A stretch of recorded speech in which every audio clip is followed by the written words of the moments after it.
रंग बाजो के चिए रंग बाज के तोर मजनवा के सगरे छोरा जगे गे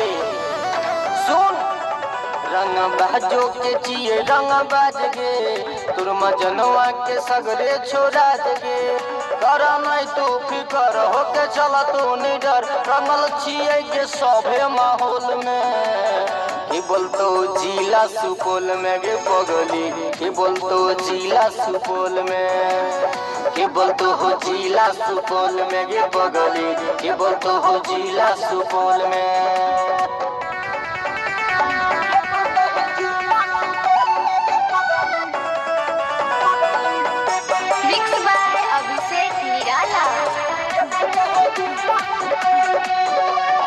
अपने हमसन की शौक करो न धमकी तू बोल दी है बात इशारा से की थाना पुलिस विधायक कोनो खलनायक न डर छिए हम कोनो धारा से की धारा से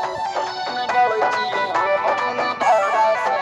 जिए अपने हमसन की शौक करो न धमकी तू बोल दी है बात इशारा से की थाना पुलिस विधायक कोनो खलनायक न डर छिए हम कोनो धारा से की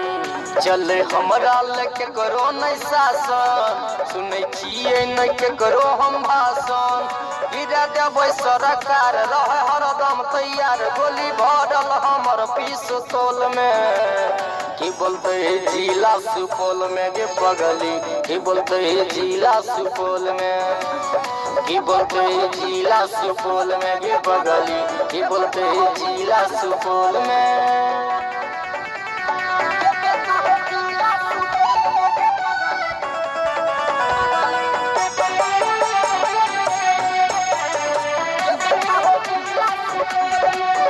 गली गली शहर छे हमरे कहर बोली निकले न डरे कोनो साला के गे पूरा एरिया बिरादर करे हमरा दर के जाने न अभिषेक निराला के